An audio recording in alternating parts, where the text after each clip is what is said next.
And we're live. Yay! Why, hello. Welcome. Yeah. Welcome to While We Weren't Recording. We already did half the show while you guys weren't here to listen, so fantastic. No. Yep. The genesis for this show stems from a couple of different things. So the director wanted a day off. She wanted to go to a festival of some kind. I don't remember. And then, I kind of talked Andreas into starting DS9. And the three of us got excited a couple of weeks ago. We were like, what should we talk about next? We should talk about Andreas has been like halfway through DS9 now. Maybe we can talk about that. And he made a blitz, but got to like mid season 5. So episode I just 15. finished episode 15. Yep. So there would be spoilers for all Star Trek here in this episode. Oh my God. If you haven't seen DS9 since 1996, I believe the statute of limitations on spoilers has passed. It's funny because it's like anymore, like if you make it a week without seeing a blockbuster is pretty good, it feels like. But yeah, I try to give people a couple of months because it's like, I understand. I don't watch everything first thing anymore. But yeah, DS9 is well past, like... So maybe we should also say, since we got a lot of subscribers thanks to the promotion of Jim and James coming on soonish, that today is not Dresden Files. It's whatever we want to talk about, and today it's Star Trek, like we said. So next week would be Dresden Files. Right. And to echo that as well, like before everybody just hits that X button and disconnects. But so next week we are doing kind of a research episode in our normal vein. But then we're going to have a special episode on Tuesday the 5th because we're promoting The Law with Podium, who is the publisher, I think, for The Law. And then, we're going to have both Jim Butcher and James Marsters on for a joint interview, which obviously we are hugely pumped about. So, feel free to tune in and, we'll definitely have all hands on deck and everything for that. So. Yep. All right. So Andreas, how's it been? Yep. Is it terrible? I mean, it was rough at first. I'm not going to lie. Like, it was really hard for me. I don't think it started. I don't think it's just. I don't think it's. It was okay, right? But I don't think it started out strong. It didn't get. It didn't like. I've tried to watch it before. It doesn't get me in. There are some characters that are fairly interesting from the start, which has kept me going. Odo's been pretty interesting throughout. I feel like. Right. This just happened last season, I think, or started this season. He got turned into a human. And then they found the changeling baby, and now he has his powers back because he was dying, and it gave him. He ate a baby and then got his powers back. Yeah. So the episode where he you gotta do context when it comes to that stuff. So yeah, right. The baby was dying and gave himself to Odo. Yeah, so that seems let's be a little bit fair to the. Because the baby is old enough to consent and has the wherewithal to. It's a self-sacrifice play. Yeah. It's a plot loop. Yeah, that is something that Star Trek doesn't handle amazingly well in hindsight, right? There's just so many things where it's like, man, this would be a really cool character moment, or maybe this would drive the story in an interesting way. But they're so heavy-handed at times. DS9 largely accepting, and then Voyager even more so at times. But they do such a tight job of making sure that you wind up where you started. And so it's that's over the course of episodes. That's one of the cool things, I think, is that it kind of works because that's a long-term reset. It's over a couple of, it's not just start of the episode back to status quo. Sure. DS9 did experiment a bit with that interesting kind of stuff. I kind of like. This one might also be one of the. I like the development of the characters and the development of the plot lines. And at first, it's quite closed off, like traditional Star Trek used to be. And then they start going more in the vein of how Voyager starts, probably around the time Voyager starts. I think it's season 2 or 3, where they expand more and more, and they already they start hitting at the Dominion, and it's like the Dominion plot's been really slowly developing over the seasons, and it's now coming into full force. Right. And that's been really cool. I also see now, having watched so much of DS9, the more grim darkness that has become more popular in Star Trek. I feel like with the new episode, like Picard is pretty much more grim than how I remember Star Trek. But DS9 has quite a lot of the more dark side of the Star Trek universe. That like, of course, in Voyager, there's some like the Borg. It's pretty dark, but the Federation is not. The Federation is pretty idealistic. In the whole Voyager show, you don't really see the bad side of the Federation, but you really see it in DS9. Right. So, which has been very interesting. Like the episode where they go back to Earth and that admiral basically tries to make a coup on the whole Federation, like a military takeover. That was like very like for me in terms of Star Trek. Because it's so idealistic most of the time. It's like a utopia. And I think that's where DS9 treads a line, and it doesn't always hit the mark in my opinion, but it does a lot better than some of the other shows. Is that, you know, it does start to tarnish it a little bit, and where it gets to, like, I think that series of episodes, and I think that's also like when they're doing the total security meltdown, right? Where they're basically like, oh my God, we've been infiltrated by changelings, and so they're like phasering rooms and just all of this craziness, right? Like total, like 1984-ish, or some military dictatorship guy. Like they're going that way. That's what they're hinting at anyway, right? Right. You know, and just total fear, right? And that's what I liked about DS9 was that it challenged the Federation, where it pulled them out of their ivory tower, right? They get accused of this every show. There's at least one episode where it's like, it's all well and good that you guys have all these ideals because you're not starving and you don't have a scarcity and all of this stuff. And in DS9, they were like, what if somebody could touch you? What if somebody was able to get to Earth? What if somebody was able to do that? And when the Dominion War kicks off in earnest, like you still haven't even really got there yet, right? It gets even heavier, you know, like if you can believe that. And so that's part of why I like Sisko, is because Sisko is dirty. He's not Picard. He doesn't always make the right choice. And you saw that episode as well, right? And so like there are good episodes where it's just like, these are just people at the end of the day. They're not paladins. They're not, you know, like these like idealistic things, right? Kirk was, you know, idealistic in a lot of ways, right? Sure, he's still got his moments in a reverse lens, you know, the womanizing is all there and stuff. Picard again is very idealistic. You know, you get a little bit of that wedge to show you that this isn't universal, this isn't homogenous in the Federation, when I think it's Captain Jericho takes over for like 2 episodes and you just see the crew just like, can we get rid of him yet? Like, what's going on, you know? So you see a taste of that in TNG, and it's like DS9 is like the whole thing, right? Bashir has got all of this stuff going on, and O'Brien's got a family, and it just...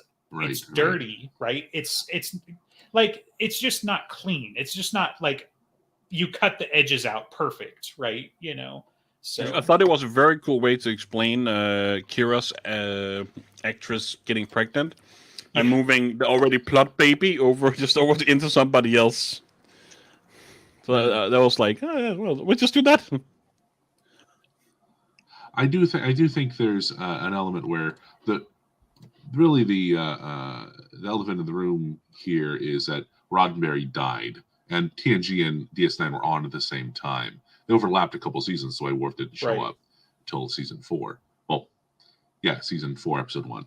I can't believe that's the first time I've ever successfully done that. I'm not that much of a Trekkie guy. I watched most of TNG. Really, with TNG, it's so episodic. I watched the first episode, the last episode, and like the 10 best episodes of every season, according to fan opinion, because there's a lot of Drek in TNG, a little bit in each season, fewer in some seasons, more in others. But I didn't really want to see, creepy Irish ghost like relationship with Beverly Crusher. So that's a thing in TNG. Whereas DS9, it's almost the opposite, where there's 1 or 2 bad episodes per season, and most of the rest is super solid. Like, I think season 1 was the outlier, because it had 2 really bad episodes. And one of them isn't even that bad. It's just, it humanizes Quark. This is what something we were talking about before the show. DS9 has so strong characters. Andreas was talking about he likes characters, he likes world building, and less so plot. DS9 has such strong characters. Some of the best characters are Ferengi, who are terrible, terrible in TNG. They're so bad. They got rid of them. They're supposed to be the Borg of TNG, but they're so bad they invented the Borg, which works it works well just as a concept, but also works well for the series. But TNG went a very different direction when the Ferengi flopped. That they were supposed to be like Bob Perot ears or something like that. There's something like that where the big ears are making fun of a presidential candidate or something. Or Ross Perot. Anyway, the point is though, DS9 has such strong characterization. Everyone's a little bit of a misfit in different ways, and it does test the Star Trek formula in a lot of ways. Right. No, and that's a good observation too. Like all of them they all have a flaw of some kind, right? They're just not perfect, and that really drives the characterizations and humanizes them in a lot of ways. What were you going to say, Andreas? And so I think I saw Cody in the chat guessing my favorite character is Bashir. That's wrong. I think my favorite character is either Garrick.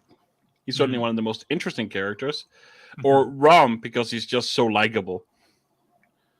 Okay, so you said you didn't want to talk about this in the pre-show, so let's have it. Why Rom? I mean, he's got to be more than likable. The dude's a goofball. He barely does anything right.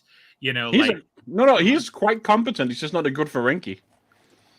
And he's trying to fit into the role of being a Ferengi business, and he's terrible at it. He's actually quite a good person. Like, there's a little guffaw in season 1 where he tries to kill his brother, but I don't really feel like the characters were well established yet, and he regretted it and stopped it. He's actually extremely competent at the job he has now. Like, he's an amazing engineer. I love when he wants to try human food, where it's like, this is O'Brien's breakfast, so I'll have that, and then the Quark is like, disgusting. And then like afterwards, when he gets promoted to the day shift, he's like, this is what they eat on the day shift, and then I will eat this too. So he's a lovable goof. He's a lovable goof. I like that. Yeah, that's a good part of the character. I think he's a solid character. I think he was always just a little too bumbling for me, but Garrick is a prime choice because I wish that I was as clever as Garrick. Right? Like that's a big part of it. He's just a humble tailor. What's he gonna do? It just it gets a little much. We all know, Garrick. We all know it's been established several times now. You don't have to pull the tailor leg thing every time. Well, and it's funny because like even up to the episode like before what you just watched, I'm pulling the name real quick. So in Purgatory Shadow, right? Like they know. But then it's like, he's literally talking to the Obsidian Order, right? Like now you get the backstory. Now you get, a lot of the meat to that, right? I think even before this, he's been on, his side missions with various characters. And he's definitely been the go-to guy when they needed something that they couldn't otherwise get. Like Quark is obviously that for weapons and a few other things as well. But like when they go to the Gamma Quadrant and it's like, Garrick, what's going on and why do you know so much? And he still even occasionally tries to do the whole like, I'm just a tailor, someone mentioned this secret passcode when I was tailoring his suit. He's very talkative or whatever. Whatever that line was. It was something like that. Right. Yeah. I think Nog, has great development too. His friendship with Jake. Him being the first Ferengi to join the Starfleet. He just came back after being gone for quite a bit because he was, training. So now he's like I think it's like an internship almost, or like a posting of some kind, because he's like trying different positions, and I think now he's settled in engineering. I'm not sure. It seems like he's kind of jumping around. Nog, right? Yeah. Yeah. The time traveling episode with Jake was very sweet. I feel like where he kills himself to save his dad in the past, and then the timeline continues from there. But there's like a whole right. That's the one they had Tony Todd as like the older Jake, right? Sorry, I don't know his he's name, like, but he's recognizable. I know yeah, who he he's is, so like, okay. distinctive, and he's Mhm. one. He does a ton of voice acting because it's like as soon as you hear his voice, it's like Clancy Brown, Tony Todd, and a few others like that, right? Some voice actors are chameleons where they're able to do just like such a broad range, and then there's a couple that it's like, yeah, that's him because it's Sean Connery in a Spanish accent pretending he's Egyptian, right? He's still freaking Sean Connery, and like Tony Todd and Clancy Brown, you can always hear their voices, but yeah. Of the seasons I have watched now, so I've watched up to season 5, episode 15. What are like your top 3 episodes? If you have an idea, both of you, what they would be.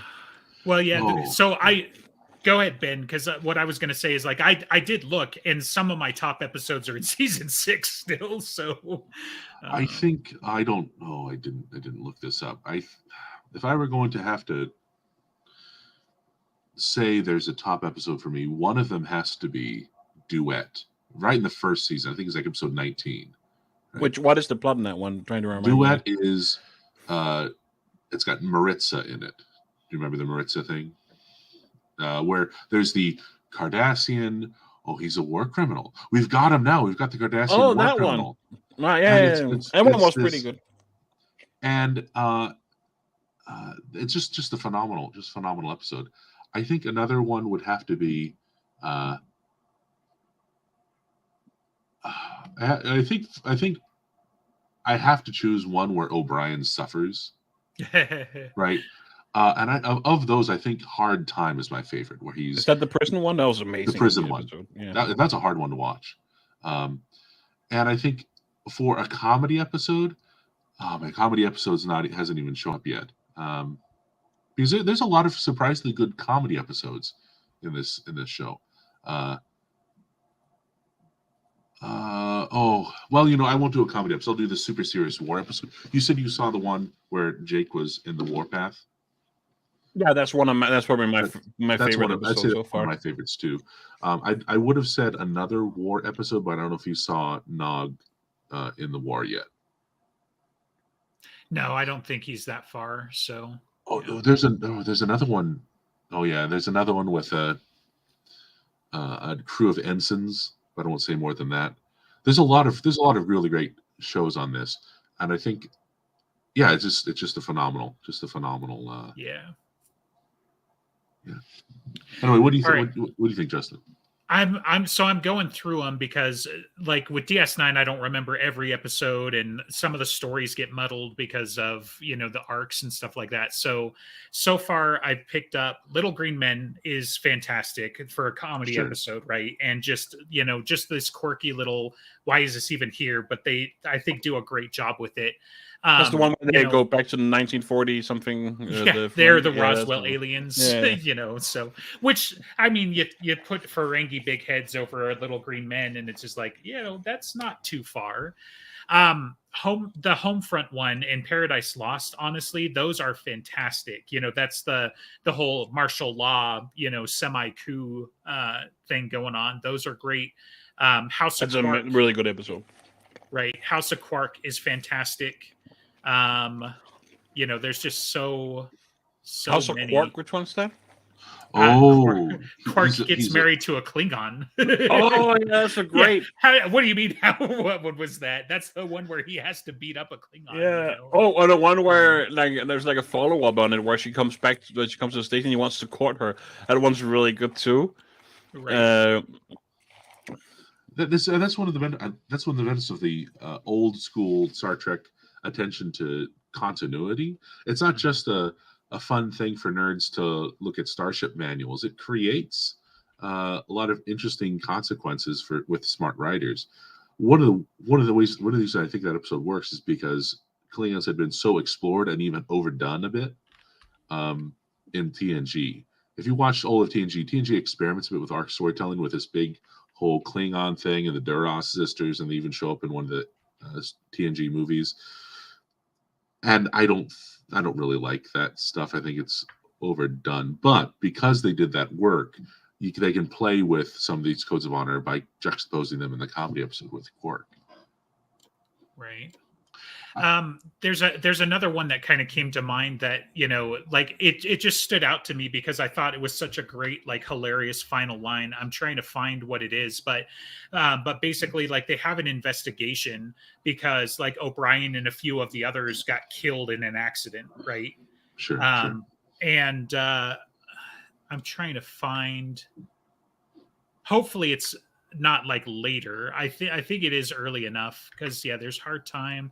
They apparently did stuff like this to O'Brien several times, and I didn't remember. But I thought it was hilarious because they bring Keiko in on the investigation, and she's like, "This is fake," and they're like, "How can you tell? It's 3 p.m. He never drinks coffee that late, right?" Yeah, and so she I've seen that blows one. the thing wide open because of this little detail. And at the end, O'Brien's like, "How did you know?" And she's like, "Because you never drink coffee that late." And he's like, "Yeah, I do all the time." So it's like she was even wrong about it. And, it's just like such a hilarious ending to the episode.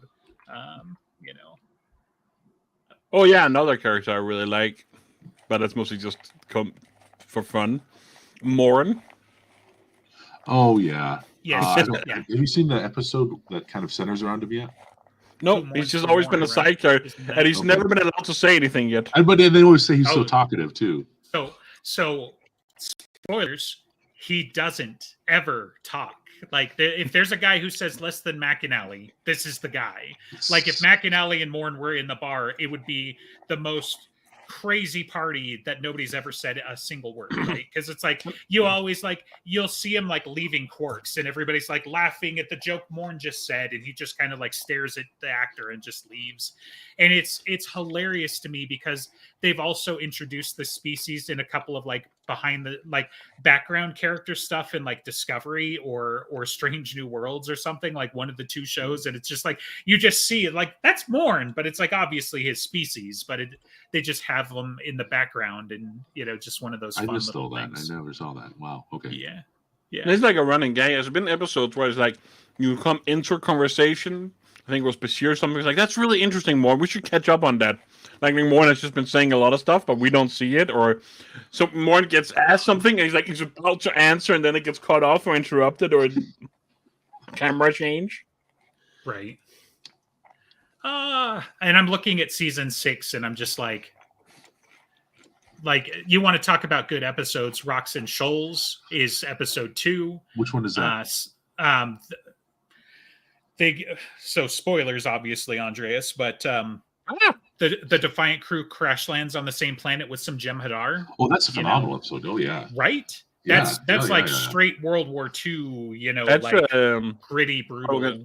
That's kind of similar to the one where Bashir O'Brien is like crash landed on a planet with like a rogue faction of Jem'Hadar.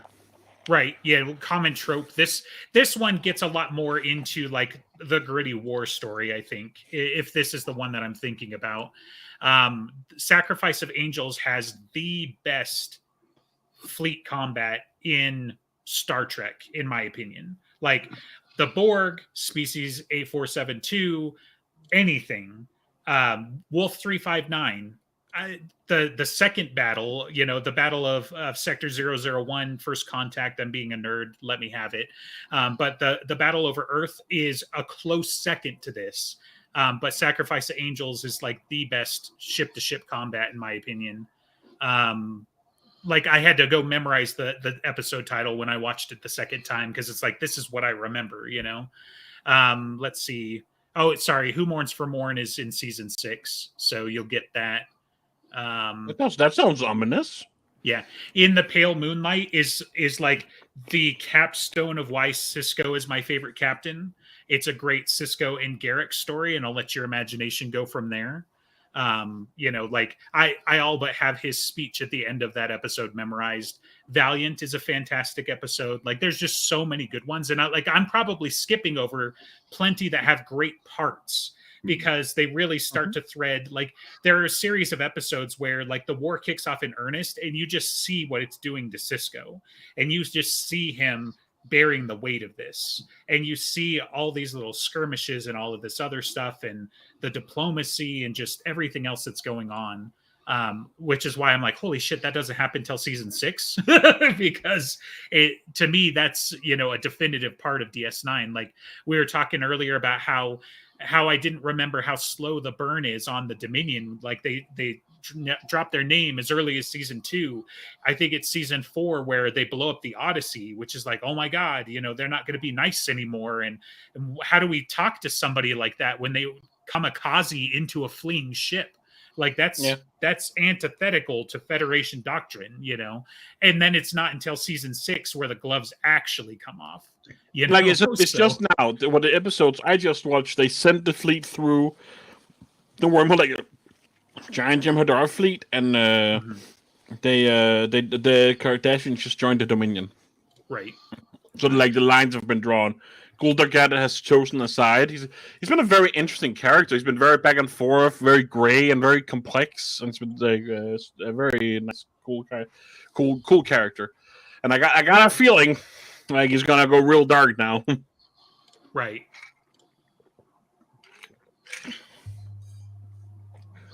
Yeah, Cody, the Jacob Bashir Warfront one, that's my favorite episode so far.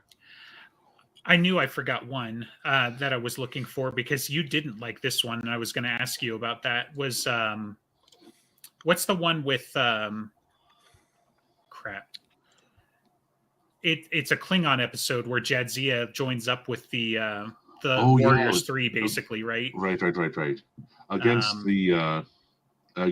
the albino. Yeah.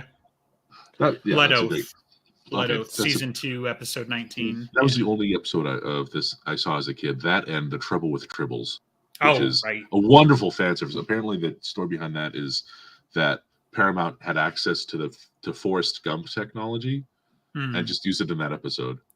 Right. Yeah, it's just one of those things where it's like, hey, we've got this technology. What if we did this thing? And they do it so well. It's pretty well made. They really do. They really do. Yeah. Yeah, I like there's some pretty fun episodes, some good gags in it. Like Cisco to defend Cisco and like flips out the old communicator. And he's like happy about it, like Cisco to Defiant, because like it's old and this is the glory days. Right. It's always funny. All of the captains, for some reason, wind up being nerds about like old technology, right? They always have old telescopes or old whatever. You even have that in Strange New Worlds with Pike, where it's just like he's got an analog telephone that he's hooked up to a communicator and just random quirky stuff like that. It's always fun to see them just be nerds instead of being like, yes, I do have the weight of the entire Federation on my back. Why do you ask? So. But. It is really that episode. Really I love him talking with basically the time cops of the Federation. Yes. And how it's like in the end, I was like, did you tell them? Nope. So what are we gonna do? We could build a new station.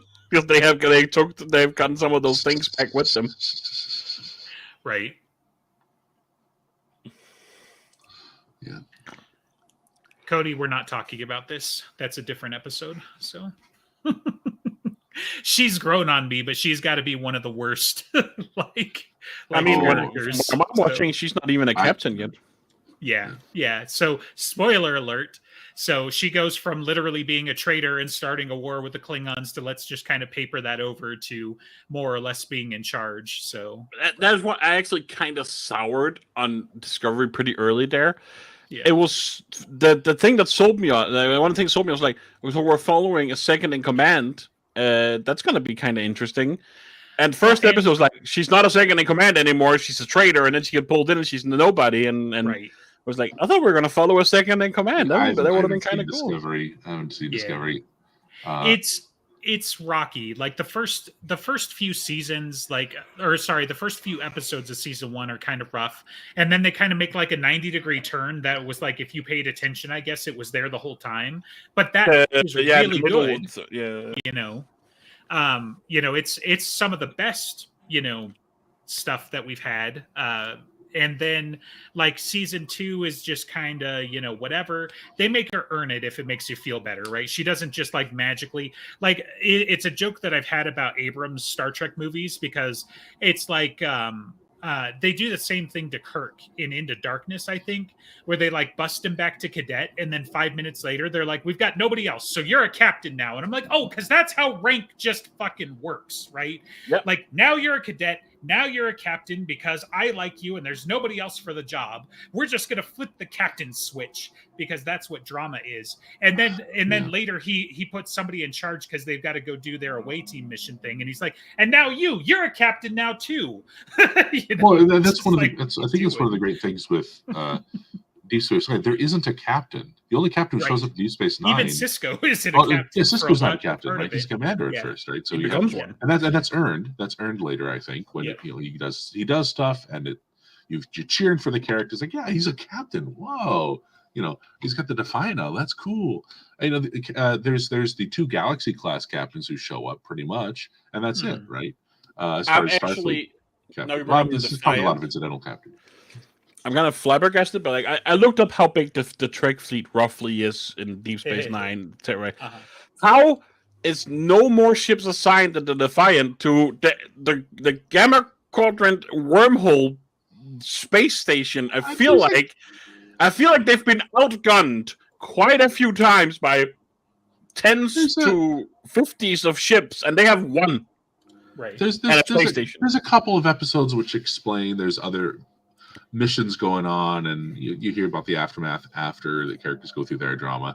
Ultimately, Star Trek, this Star Trek especially, is strongest with the characters, and I think that that's what everyone cheers for. And then some of the characters, some of the ideas, some of the themes dealt with smartly, testing, but not. I think this is crucial. It's testing the Star Trek formula and ideology without saying it's just wrong, without saying it's hokey, without dismissing it. It's testing but qualifying. You have in the original Star Trek kind of as a concession the whole, what can God do with a starship? But here, religion is a force. Right. What does God do with the starship? That's just kind of throwaway line. There's a couple other little lines. It's a religion, but there's actually like fifth dimensional beings behind it, right? Well, so But then, if they are outside of time, are they contingent beings? I think are they like ascended Bajoran, kind of like Stargate-ish? It's left ambiguous. A lot of that's left ambiguous because they're like. There's one episode where they're like, "We are Bajor" or something like that. Like they're trying to say something. And I think that kind of mysterious mystic talk works as just that tiny little slice and qualifies all the real world character stuff. If it were just that kind of talk, it'd be tedious, but it's just in little tastes, and it requires Sisko to confront his kind of Starfleet prejudices, which there are some. And I mean, he spends how many seasons basically running from it, right? Right. Like the what are their religious leaders called? They win? Yeah, Kai. well, like her rank. So whatever it is, because I almost called them prophets, and I don't. That's obviously incorrect. The top one is a Kai, and then the ones below that they are. I can look it up real quick. Yeah, I mean for sure, but it's funny because Vedic. Yeah, the Vedics, right? So the Vedics come and they're all like pestering him, and he's like, "You see, I'm running a space station, right? Like I'm understaffed, I don't got a budget, and I'm running a space station. You want me to be worried about what some alien said to me that doesn't even make sense?" And why is he understaffed? And why is he under no budget? Because the space station's in the butthole of the Federation, and the only thing that makes it important is the wormhole. But and it's pretty important. And the only reason why the wormhole's even important is because in the 4th episode or whatever, O'Brien wires 2 things together that shouldn't have been, and they move it to the wormhole, right? But to answer your question, I do think they address it a little bit in Way of the Warrior, right? Because if I remember right, Way of the Warrior is where the Klingons basically attack. And Sisko sent out the Mayday, but they are literally so far away from the Federation that it was going to be hours or days or whatever. And so that's when you see DS9, I think that's the first time they go into battle mode. And you see all the phaser doing upgrades. It's like pretty well equipped. Yeah. There's also an issue. I'm fairly sure they are not being consistent with how far things are away Mhm. But Yeah, that's like a it's minor thing. But plot. it's like sometimes like the one we do talked about where the Ferengi are Martians, the Martians, Mhm. they get to Earth really fast. Right.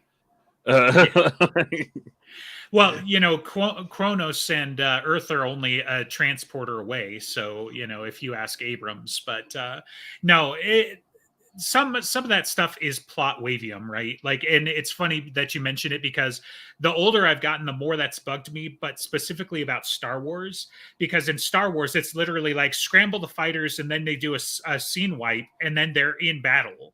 And I'm like, wait a minute. Like, even if all of these guys were on heightened alert, and even if everybody was ready, it would have taken them longer to get off the ground than the scene wipe. So, like, how long are we talking? And then it's like sometimes you hear about how the Millennium Falcon took a week to get somewhere. And sometimes they're like, oh, well, he went to light speed. He could be halfway across the galaxy by now. No, he couldn't. Not unless you're in a dwarf galaxy. And even then, that's not going to be small enough. And so it's funny because, like, that shit didn't matter to me like when I was younger, but it's definitely bugged me more and more. And then the less I see that it's a part of the story, right? And in Star Trek, like if you really want to get into it, like the technical manuals are there, but there are times where the writers just straight up say, you know what, Voyager's going to take 70 years to get back home because we want it to.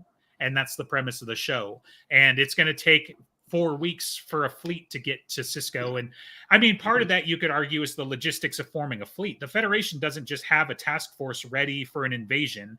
They got to call ships off of the neutral zone. They got to gather, they've got to muster, and then they got to get out to DS9, which is in the butthole of, the Beta Quadrant or whatever, so. I think that's one of the things that gets overlooked with a lot of conversation of Star Trek. I don't think people realize, I think as much as they should, that technobabble is supposed to serve the premise effectively. Right. Bad technobabble, and there is a lot of bad technobabble in Star Trek, is when it's sort of just the mystery. No, the technobabble is either the Deus Ex Machina or it's the premise, and it serves a cool concept. Right. And anything other than that, technobabble is bad, unless it's really trying to push what are some problems that science runs into? Things like even just the phrase Heisenberg compensator. Okay, cool. Right. That's a cool idea. Jeffries tube, named after the guy Jeffries, but right. It serves a purpose, but it also serves a production purpose. So there's stuff like that, but I think for the most part, technobabble should serve that the premise of the episode. And so there's a cool episode. I think, Andreas, you saw this. A travel back in time, and it's a paradise planet. There's actually 2 different planets they crash land on.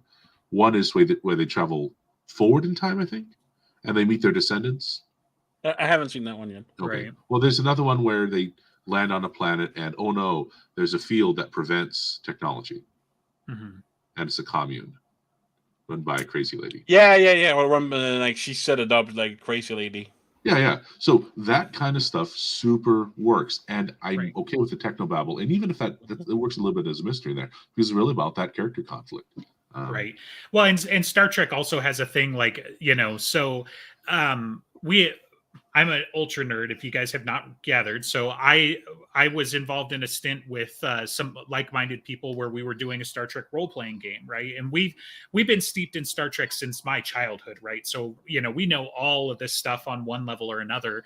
But it was always hilarious because early on, I got added to the game late due to scheduling. And like early on, I coined the term bullshitium. Because you also have the technobabble plot device stuff to just neutralize that ultra powerful technology, right? And so in our case, it was like, well, we can't beam down to the planet because there's a deposit of bullshitium here, right? And so you run into stuff like that, or they go back in time or into the future where technology doesn't work, and it's just like, well, I mean, their technology is magic anyway, right? So they add it or remove it as the plot demands. And then sometimes they have to add a second plot device to neutralize the first one, which is always kind of funny. But yeah, like, oh, there's a deposit of XYZ over here. And it was like, you can't calibrate your way around that or set up a amplifier or something like that. Like Star Trek technology straight up is, Clark's third law in action if you dig into it far enough, right? Sure. Yeah. They're just straight up like I'll have let's see. it's not within arm's reach, but I've got a red shirt survival guide that's like, this is what your communicator or your tricorder or your phaser are good for. So if you're literally buck ass naked with these 3 devices, here's how you restart civilization, because it's like, how many times did you see, Data got lost back in medieval times, but he made some transmitter and, whatever, that's an episode of TNG and whatnot. But they have ridiculously powerful gear, and that doesn't even equate to what they can do with the warp core, or just having access to a starship in general, Right. Yeah, Right. just. And it's funny because some of that's been around since TNG, like to carry the thought just a little further. Like there are episodes where it's like, this captain got stranded on this primitive world with 2 phasers. He burned down like thousands of people. And so when Kirk shows up, he's like, no, thanks. I don't need rescue. But if you wouldn't mind giving me 3 additional phasers, I think I could finish the war. And it's like, bro, what? Yeah. So anyway. Well, yeah. So I don't remember all the details, Meg, but thank you. So, well, there was that, but there's also I think she might be thinking of Time's Arrow. Wasn't there one where he was also like radioactive? That's the one I was thinking of. Is that not the same? That's not also. No, Time's Arrow is the Mark Twain episode. The Mark Twain and the Mark Alamo as somebody. Some Frenchman, I think. I forget. Coulter shows up in that TNG episode. Unknown Self, I think, is the other one. Pre-industrial society, roughly equivalent to that of the Renaissance era. So still not quite medieval because, that's the era after. Renaissance, medieval, it's all the same. It's pretty close. But yeah, that's the one where he's been compromised in the radioactive remains of a deep space probe. So, and now that you thought about medieval things, I thought about Dax and Kira going to the holodeck to do like a medieval story, and it's made me think about this whole subplot that ran for like 2-3 seasons or something with getting Kira to actually like the holodeck because she didn't like it because it was not real. Right. Oh, it's funny too because the latest episode of Strange New Worlds is basically a holodeck episode, and I mean it isn't. But I turned to the wife at one point. I was like, "Man, if this was TNG, they'd be locked inside the holodeck right now because that's basically what this episode is." It's pretty hilarious. I like holodeck episodes mostly. Like I always found them cool, like in TNT and stuff. It's a nice break sometimes, right? But like in hindsight, they get pretty ridiculous. Oh yeah, that's a good episode, Cody. Yeah. Bashir as 007 and Garrick just going the whole episode. Oh, right. How you do secret agent things. Right. Yeah, first of all, you pretend to be a tailor and then you go from there. So yeah. I like when the actors get to switch it up and show off their acting chops as well. Some do better than others. Like, and I think Sisko's a pretty cool captain, but I think the guy who plays it, who, by the way, I really like him in American History X, but I feel in starting, like I said before the show, I think he overacts or something. It's just I'm not jiving that much with him.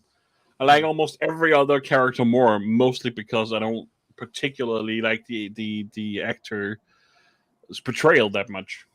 I do like when they get to switch it up though, and I almost feel like he also plays better when he gets to switch it up. I don't know if he's like kind of tired of the Sisko character, but when he gets to do something else, it feels better. I don't know. There's a couple great Sisko episodes coming up that I don't think you've seen. One called Far Beyond the Stars, but that doesn't spoil anything because I think just saying the title will. I think there's a lot of stuff that when Avery Brooks gets to do what Avery Brooks wants to do, it is rock solid.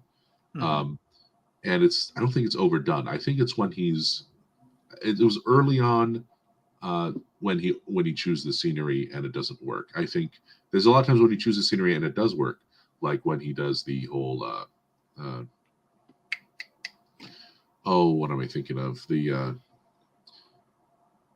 Is it Far Beyond the Stars? Is no, it's in Purgatory Shadow or whatever one of those Romulan one episodes. There's Romulan Garrick episode when it totally works.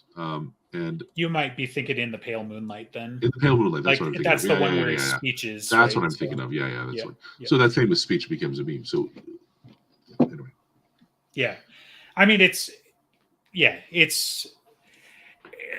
not as poignant and helpful and omnipresent as some of Picard's speeches, right? But it's still there, and it's still absolutely classic in my mind, right? You know, like some of the Picardisms that I use a lot are, you know, the whole like I forget the name of the episode, but it's something like War Games or something along those lines, where it's like, you know, they're trying to train up the bridge crew, right? So he's not in charge, but Data is, you know, and it's like, you know, it's possible to make no errors and still lose. You know, everybody should know that line, you know, that sort of stuff. But no, not necessarily. I think he just gets outmaneuvered in, if I remember right. Like he couldn't figure out a way. He couldn't like calculate his way through it. And it was one of those, like, sometimes you need to shoot from the hip and hope from the best, you know, types of things. But also the fact that you made no mistakes doesn't mean you're always going to win. It wasn't quite the same as like a no-win situation because, yeah, the Kobayashi Maru cheats, which is why Kirk didn't mind cheating it back, right? But also, like, it's a test of character, right? Is what he mentions in the Wrath of Khan. So, you know, if I remember right, so that's where he talks about all that. But it does actually come up, I think, even in the show and everything. They just kind of make it more grandiose for the big screen, but yeah.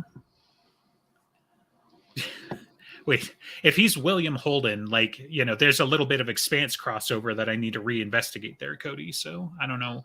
I'm also a little concerned that you liked all the Section 31 stuff, because the Section 31 stuff is the stuff that I was the most concerned about. Like, where I was like, DS9 does a really good job of putting some mud on the Federation every now and again, but sometimes it's also too far. Like back in the founding documents, we knew that we were going to get effed, but only in about 50 years. So we went and put in the secret clause to have the secret organization that only came about in DS9. Like there was just way too much. And then the fact that they were basically like beholden to no laws, right? You know, so it's just like, there's a lot going on there. 31 comes up in Discovery too, right?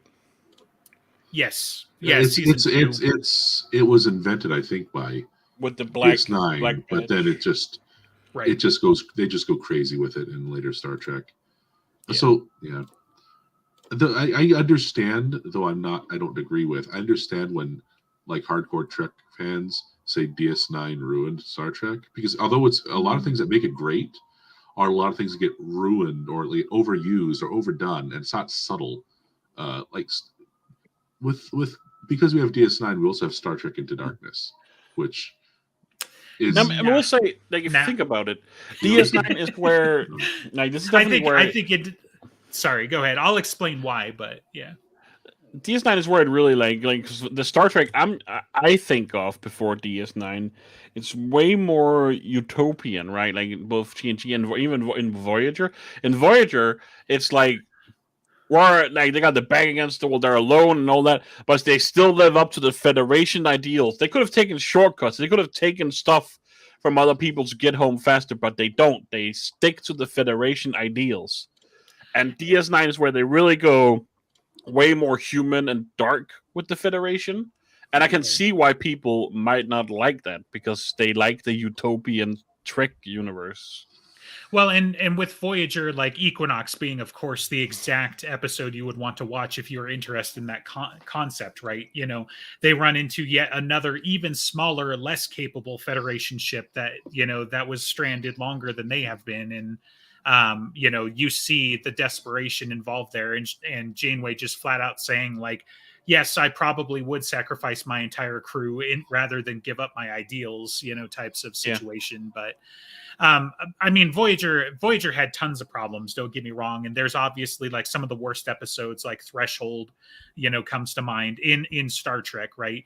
But the egregious thing with Voyager to me is that they very clearly put it in a position where it could only be like a serialized storied type of thing like DS9, and they worked very, very, very, very hard to make a bunch of bottle episodes where everything was just back where it started at the end of it, right? You get some character arcs, and obviously, like, that's not the full idea of it, right? But it's kind of like you put character arcs on top of the story, right? Voyager inexplicably gets repaired at the end of every episode, no matter what happens. And only in episodes like Equinox or The Year of Hell Part 1 and 2 does it actually make sense for the most part, right? And Voyager, despite their their idealism and the fact that they're not going to give up on Federation ideals, don't do an amazing job of like trying to actually like make peaceful contact with a ton of species at times, in my opinion, right? They don't be like, hey, why don't we just have like a tentative treaty, where you're gonna, once we get back home, we're gonna drop a bunch of subspace relays, and then we can make Federation contact the proper way. There's an episode or two or so, maybe every season, but they just didn't seem to really build on some of that, and you don't really see the crew get ground down or anything that would befit a 70-year voyage. Like, I'm gonna tell you what's not going to make it, despite the crew. The ship is not qualified to make a 70-year journey at warp 9 to get back, right? So let's talk about some of these things. Otherwise, pick a different premise. They should be properly stranded, or we should show the brutality of being on the wrong side of the galaxy, and then like even to the point with the Borg, they basically like tap dance through Borg space, and a lot of that is just literally whatever the writers want, so. But to circle back a little bit before I forget. So to me, the Into Darkness thing, like, you might be right? I'm going to give you your credit. There might be some influence from Section 31, and it does have some of the same flavor. But to me, the Into Darkness thing, it was just much more driven from like a post 9/11 type of world, where it's just like, it's security forces doing what they need to do to secure the Federation. And I'm like, well, that's what the fleet and diplomacy are for in Star Trek, right? We don't need to secretly go get a dreadnought that can be flown by one dude who also has the same name as a different dude that we're totally not making a movie about. Like, there's so many problems with Into Darkness. I could fill an episode with that. But I didn't necessarily take it as a direct lift for Section 31, but you're right. The vibes are there, right? It's a secret organization. They built this dreadnought. They pulled Khan Noonien Soong out of cryo sleep to run it for some fucking reason, like because they didn't pay attention to history, and stuff like that. But like what really makes me salty about that movie, to the point that I almost walked out of it, was the whole, like, I had read an interview where Abrams said he was totally not going to do Wrath of Khan, even though the fans wanted it. Right. And then when the dude's like, my name isn't MacGuffin, my name is Khan. And I'm like, get me the fuck out of here. Like, I think the only good one or decent one is the third one. Actually, I like that one. It was better, the new Star Trek ones, for sure. But yeah, so yeah, because I think the second one is the one I was making a little bit more fun of too, where it's just like, I'm a captain, I'm a crewman, I'm a captain, I'm a crewman. Like. The only good thing about the first one is the Stargate cameo. There's a cameo from Dr. Beckett, I think his name is, from Atlantis. He's like a crewman. He has like one line or something when they first start to launch. I was like, hey, I recognize that guy. That's the only thing. That and I often use the quote from the first Star Trek movie of the new ones with the fire everything. Where he's like, fire everything. Yeah, I mean, yeah. I don't know. Adding Simon Pegg as Scotty was a great thing that, Abrams Star Trek did for us. But like the problem is, a couple of years ago, I went back to watch 2009, and I was like, okay, I'm going to leave all my misgivings on the shelf, and we're going to watch it like it's its own thing. This is the first time I've ever heard of Star Trek, and we're just going to sit there and watch it. And then they were like, this star is about to explode. And I'm like, man, that sounds bad. And then they were like, but we built something that can stop it. And I'm like, well, that's a little weird. And then a single drop of it can stop a supernova. So how much did we make? A whole fucking room. We've got a ship, a one-man ship with like Yeah. 500 billion drops of this stuff. And I'm like, what did you think was going to happen? Of course it ripped a hole in space time. Like, are you kidding me? Like, how did this get out of the writer's room? Like, how did, because I would have been fired as how, like, I'm the guy who got fired saying, wait a minute, isn't this a stupid idea? And then Abrams is like, you're out.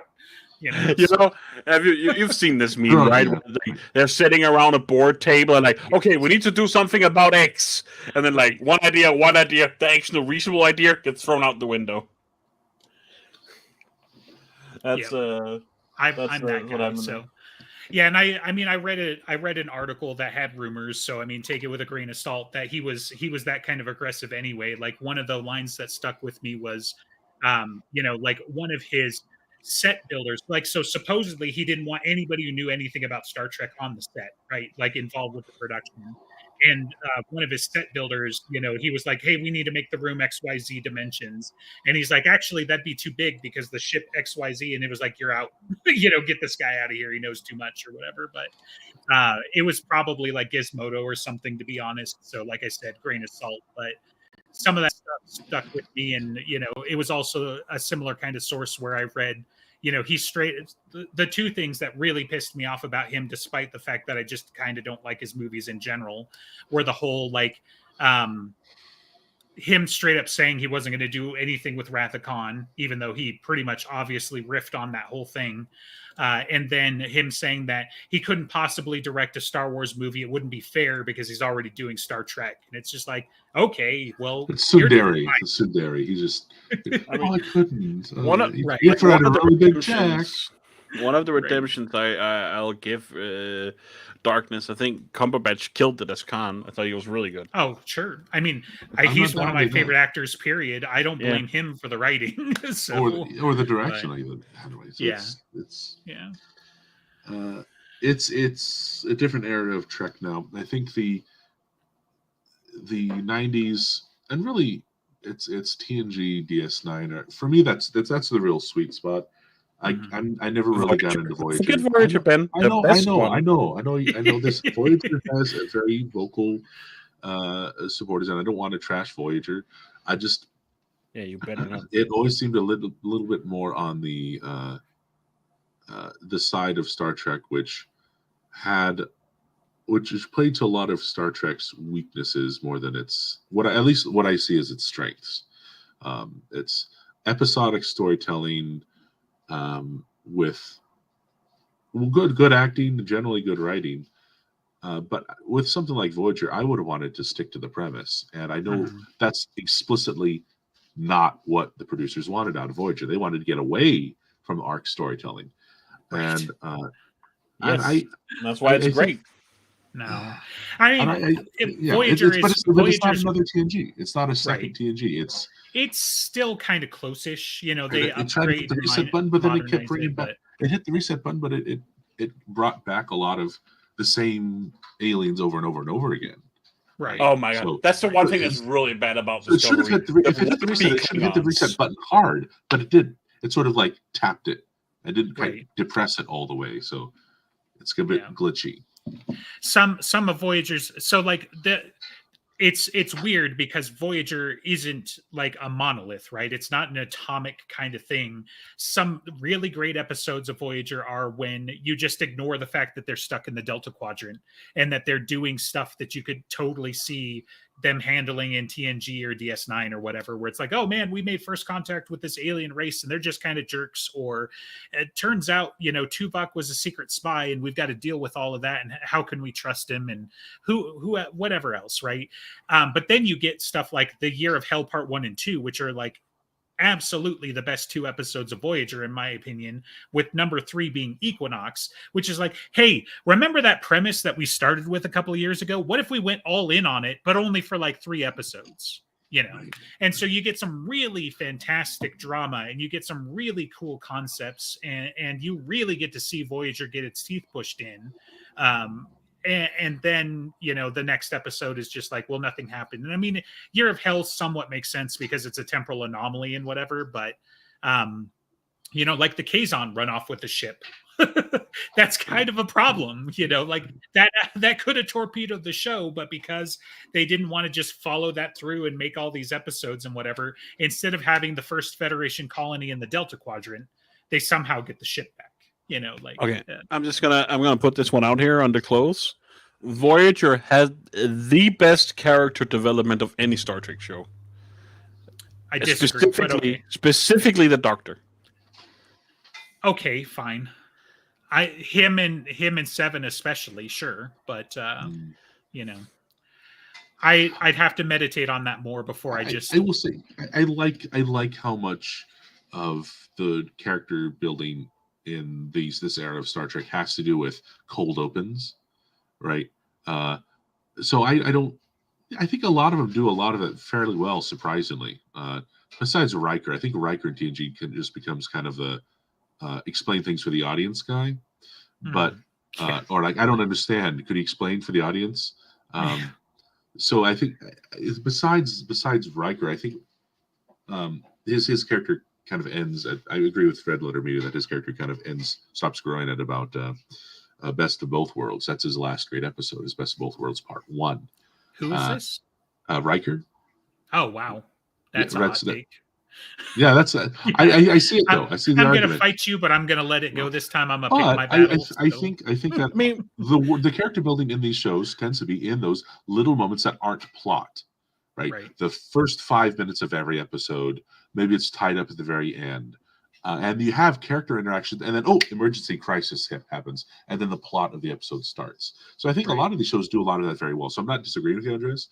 I'm just saying that I think there's a strength there in this era of Star Trek in the character building over periods, even when it's purely episodic. Right. So I'm trying to strengthen your point, not disagree with it. I think it would be cool if we maybe next time within a reasonable time, if Alex wants to do something else, we can catch up on I can watch the rest of Deep Space Nine. I'm going to continue watching it. And maybe I will catch up on Discovery too and stuff, or like Picard is I want to watch that too. We could do another Star Trek episode one of these days. I did want to end like my last thing that I wanted to make sure to cover, because I haven't said it nearly enough this episode. If you're into the exploration bits, if you're into seeing a ship run by professionals, after watching Discovery, like again, I like season 3 and 4, but the early stuff, it's going to resonate with you on this. Strange New Worlds is it's the Star Trek that I needed. Okay. Like once per episode, one of the bridge crew will say something and I'm like, a professional, because you don't just have like, we're just going to put the autopilot on and they bring out the big wrench and just like, put the ship on or whatever, right? They're paying attention to some of the little details. It's not perfect, or whatever. Like I'm sure I could sit here and nitpick it all day and that sort of thing. There are some things that are kind of cheeky with Pike's character and what they're doing with him right now. And it's also kind of funny because like if you put Pike and Kirk next to each other, it's really freaking hard to tell the difference, especially when they're on the Enterprise.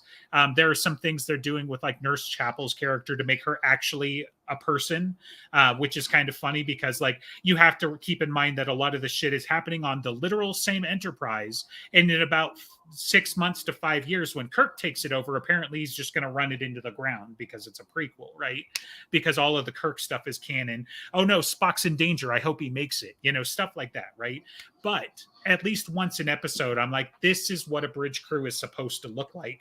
The security officer is securing shit. The tactical officer is ready for threats. They're paying attention to the general orders and stuff like that, at times. It's just like, it's what I needed, so, but if you don't have a background in like TOS or TNG, maybe you won't see it. But, obviously like Riker wasn't always a professional, but there were moments, right? I mean, he was a professional at stepping over chairs. I'll tell you that much. Yeah, you go do that in nobody's business. Not too bad in the womanizing department either, right? Because they brought like 50% of Kirk, but mostly the bad parts, into Riker's character. But yeah. Anyway, Strange New Worlds has been pretty good. So,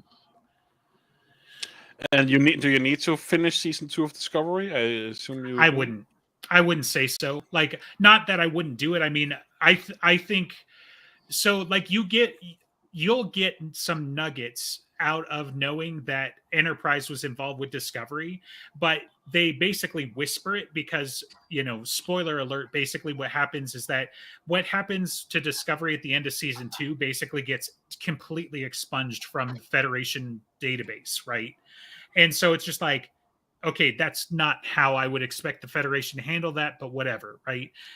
But on the flip side, there's no official record of Discovery at this point when Strange New Worlds happens, but they straight up, like the second or third episode, have like a Remembrance Day thing, and they're all wearing Discovery pins because of what they dealt with in Discovery, and they don't know if they made it or whatever, but spoilers and stuff. So yeah.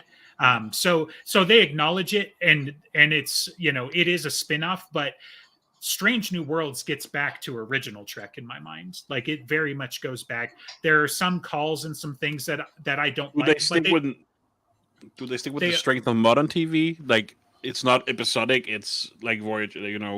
It's a season that takes development, and like I don't want to watch this episodic shit anymore. I'm not about that life.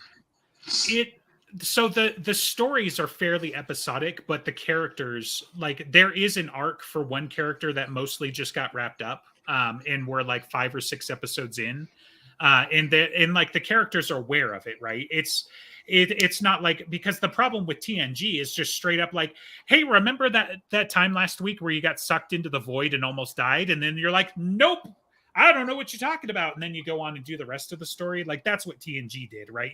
The episodes were written like that because they could have been aired in any order, right? And a bunch of stuff like that. So there wasn't any semblance of continuity necessarily, unless you were getting like a 2-parter. Strange New Worlds is just like, hey, remember last week where we almost died? And they were like, yeah, that's funny, but now we're doing something completely different. Right. So there's not necessarily like, even Discovery season 3 and 4, there's very clearly a mission that goes on through the whole season. Strange New Worlds doesn't necessarily do that. But they at least acknowledge what they've done. And, they do have character moments that they're building on and stuff like that. So. Okay. So when I'm done with Deep Space Nine, what do you say? Picard, Strange New World, or finish Discovery season 2 and then see if I want to watch more?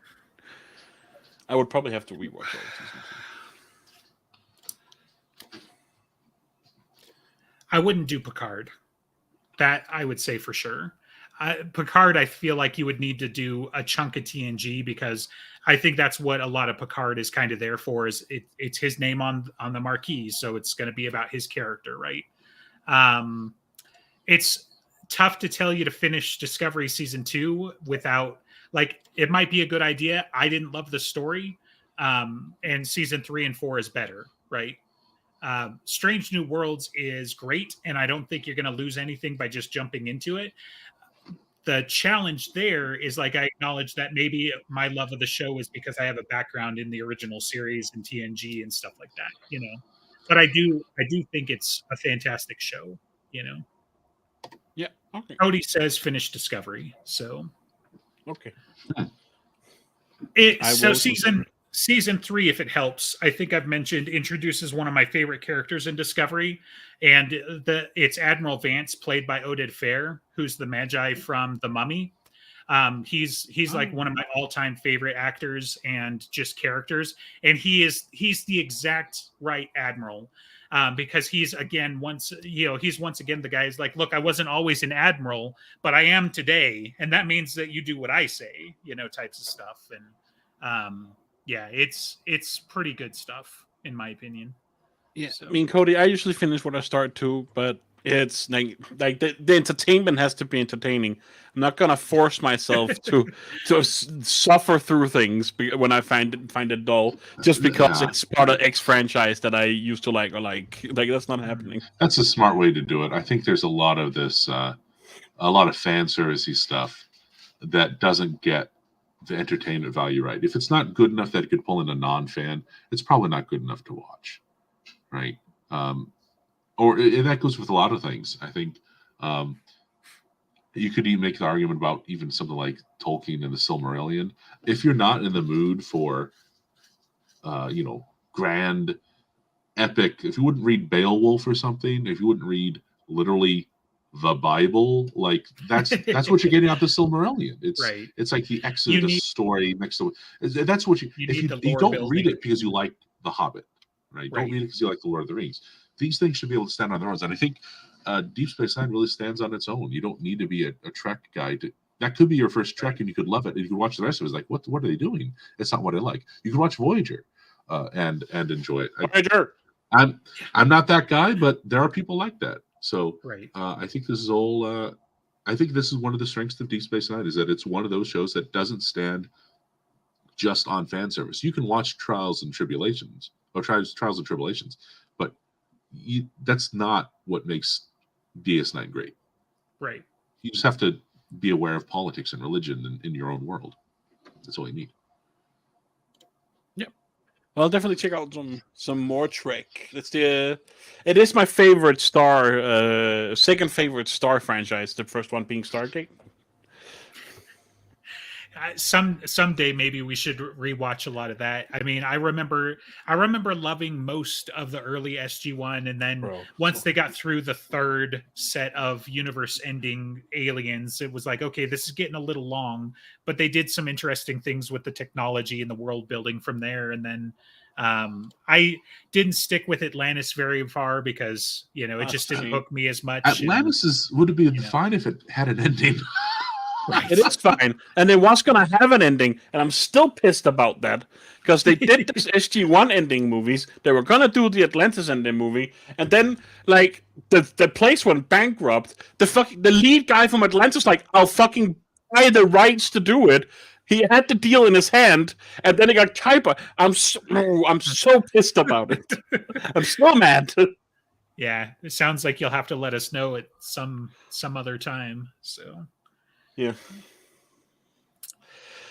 Let's end the show before I go on a Stargate rant. All right. Well, I mean, if you want to hear us talk about Dresden Files, that's going to be next week. And then, like I said, we got a special episode on Tuesday the 5th. So, check our Facebook, our Twitter, and Podium's Facebook, and Jim Butcher's website, and all of that stuff. If you need details, I'm sure it's up on Reddit still as well. So just check us out there, and we'll catch you next time.